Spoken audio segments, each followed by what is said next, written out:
nibyo ni ku butaka bwa Ukraine ku kibuga cy'imirwano. Imirwano iracyakomeje ariko mu buryo butunguranye. Ibiro ntaramakuru bya leta y'Uburusiya byongeye gusora indi nkuru yongeye gukomanganya imitwe y'abashyigikiye Perezida Volodymyr Zelensky bamushinja gukora amakosa atari ngombwa mu mujyi wa Soledar. Ibitero by'ingabo z'Uburusiya byibasiye imodoka zari zitwaye impunzi ziri guhunga ibice by'uyu mujyi wa Soledar, dore ko ari agace kari kamazemo iminsi kaberamo imirwano hagati y'igisirikare cya Perezida Vladimir Putin n'igisirikare cya Ukraine. Ni byinshi cyane bikomeye ku ngingo zitandukanye ku mutekano, politiki na diplomasi mu rwego mpuzamahanga. Ibiro ntaramakuru bya leta y'Uburusiya RIA Novosti nibyo bibaye ibya mbere mu gutangaza inkuru ikomeye ko igisirikare cya Ukraine mu makosa akomeye ku itegeko rikomeye byahishuwe ko ryatanzwe na Perezida Volodymyr Zelensky uri Lviv mu burengerazuba bwa Ukraine. Yategetse ko igisirikare cy'iki gihugu cyifashisha misile ziraswa mu ntera ndende za high mobility artillery rocket system zatanzwe na Leta Zunze Ubumwe za Amerika mu gusuka ibisasu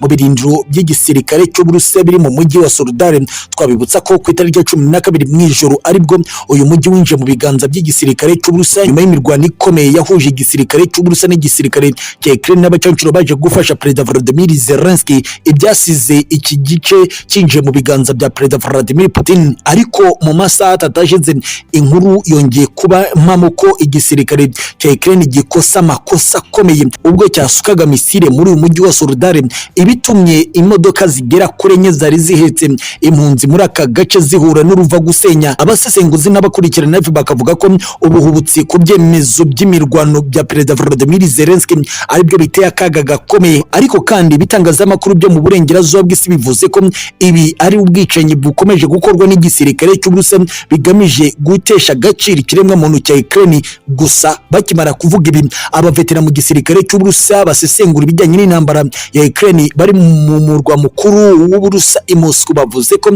ibi nabyo ari ibitero bigambiriwe byakozwe n'ibihugu byo mu burengerazuba bw'isi mu mugambi wo gukomeza gushyira icyasha ku gisirikare cya Moscow cya Perezida Vladimir Putin. Ibindi bikorwa bikomeye birateganywa kuza kuba ku gicamunsi cyo kuwa gatandatu nk'uko amakuru agera mu kinyamakuru cyegamiye ku gisirikare cy'Uburusiya Russia Gazeta abivuga. Bikavugwa ko kuba Kiev yongeye kumvikanamo ibiturika bihambaye ku rwego rwo hejuru ari bigaragaza ko imirwano igikomeza mu murwa mukuru wa Ukraine Kiev ndetse no mu bindi bice byabereyemo imirwano kuva mu ntangiriro z'uyu mwaka wa 2023. Abandi basesenguzi mu bijyanye n'inkuru z'intambara bavuze ko kuba Kherson itakiri kumvikanamo urufaya rw'ibiturika bihambaye ari Kherson yamaze gusohokamo abarwanyi b'igisirikare cya Ukraine, ibikomeza gutanga umutuzo n'umutekano ku nyanja y'umukara, dore ko ubwato bw'intambara bw'Abarusiya Admiral Makarov aribwo bwakuye igisirikare cya Ukraine muri iki gice cy'amajyepfo y'iki gihugu. Bikavuga ko abasirikare ba Ukraine bose bari kwirondiranyiriza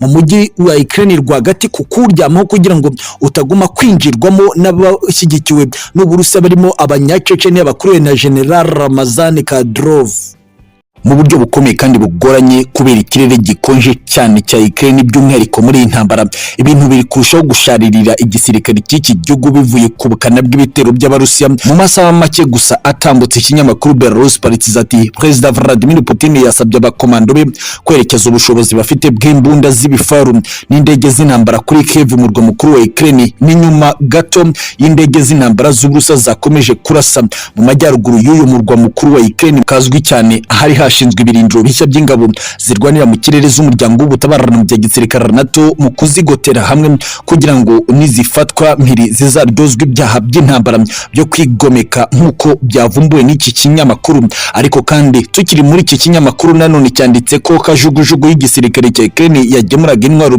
izivanye iri Lviv zerekeza mu burasirazuba bwa Ukraine yasandajwe na migi 29 y'Uburusiya aho neza muri Lviv itarakora ibirometero byinshi mu kirere. Andi makuru akavuga ko abari muri misiyo yo guhiga Zelensky babarwanyi b'abanyacecenia aribo bakoza ko gatendo ku mirongo y'imbere ku rugamba mu mirwano mishya yadutse muri Lviv. Ikaze mwese kuri izi page zikomeye ku mutekano, politiki na diplomasi mu rwego mpuzamahanga ku butaka bwa Ukraine ku kibuga cy'imirwano. Twinjiye ku munsi wa 325 udasanzwe, umunsi mubi wa gatandatu w'umukara kuri Perezida Volodymyr Zelensky. Kuri page ya 4 mu kinyamakuru Belarus Partizan niho dutangiriye. Banditse ko itegeko rya Kremlin President y'Uburusiya kuri General Valery Gerasimov uyoboye ibikorwa byose by'igisirikare cy'ubusa ku butaka bwa Ukraine rikomeje gushegesha ibirindiro bishya by'igisirikare n'intwaro z'ubumara zorejwe n'ibihugu byo mu muryango wo gutabarana mu gisirikare NATO zari zashyizwe mu gace k'amajyaruguru y'uyu murwa mukuru Kiev muri Bucha ahari harinzwe bihambaye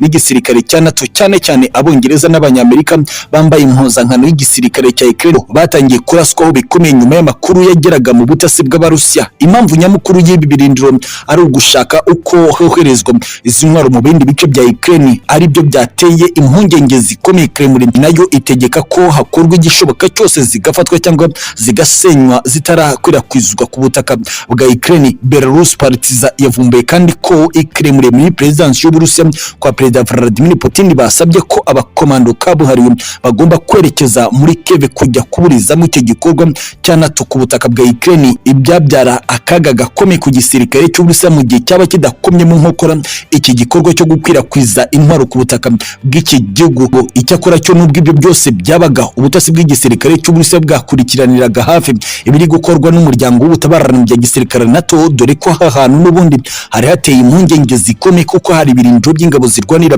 mu kirere bikekwa ko ari za NATO n'ubusanzwe. Gusa operasiyo ya nyuma ku bakomando ba Perezida Vladimir Putin nuko binjiye mu marembo magari y'ibi birindiro hafatwa miri abasirikare batari bake nyuma yo gukozanyaho kw'impande zombi mu buryo bukomeye. Amakuru ababaje kuri iyi mirwano nuko Uburusiya bwahatakarije abasirikare batatangajwe umubare, gusa ibyatangajwe na Minisiteri y'Ingabo y'Uburusiya binyuze mu muvugizi wayo Lieutenant General Igor byasobanutse ko Perezida Volodymyr Zelensky n'umuryango w'ubutabarana bya gisirikare NATO bo bahahombeye cyane. Abasesenguzi bakavuga ko izo ntwaro zageze aho hantu mu ntangiriro z'uku kwezi kwa mbere uyu mwaka 2023 igihe icyuka kibi hagati y'Uburusiya na Ukraine cyafataga indi ntera bivuye ku bitero shuma bya Ukraine mu bice bigenzurwa n'igisirikare cy'Uburusiya muri Makivivinka. Ibitero byahitanye abasirikare b'Uburusiya 89, bikavuga ko intwaro zarashwe i Makivivinka ari nazo zari zazanywe n'umuryango w'ubutabarana bya gisirikare NATO. Amakuru ya nyuma ari guturuka ahantu muri iki gitondo bikavuga ko n'ubundi mirwano yo igikomeje. Cyakora cyo mu gihe ibyo byabaga aha muri Kiev mu murwa mukuru mu majyaruguru yawo iriviveho kajugujugu igisirikare cya Ukraine yari iri gutwara intwaro izivanye aha muri Lviv neza ku mpaka wa Ukraine na Pologne yasandarijwe mu kirere n'indege ikaze y'Uburusiya ya MiG-29. Byavuzwe ko nayo yari muri misiyo y'abanyacecene bakomeje guhigisha uruhindu Perezida Volodymyr Zelensky. Biri gukekwa ko ari kubarizwa ahantu, gusa ntabwo haramenyekana neza abaguye muri icyo gitero cyangwa se ibyangirikiyemo nk'uko amakuru y'iki kinyamakuru Belarus Partiza abivuga. Ni byinshi cyane bikomeye ku ngingo zitandukanye ku mutekano, politiki na diplomasi mu rwego mpuzamahanga. Nibyo reka mbivugeho ni by'ingenzi. Ntabwo kuza kugaba ibitero bitoya ku murwa mukuru w'igihugu cyacu bivuze ko dushobora kwikura mu ntambara turimo ikomeye kandi ifite ikisobanuye muri Donetsk. Ni intambara y'ukuri, ni urugamba rukomeye kandi rukomeza. Bahmut ntabwo tuzigera tuyitakaza. Soledar turacyakomeza imirwano kugeza twongeye kuyisubiza, ndetse n'indi mijyi y'ibyaro yo mu burasirazuba bw'igihugu cyacu. Intambara irakomeza, ariko ntabwo dushobora kwikanga ibyo bakoze kuri Kiev ngo dusubire inyuma.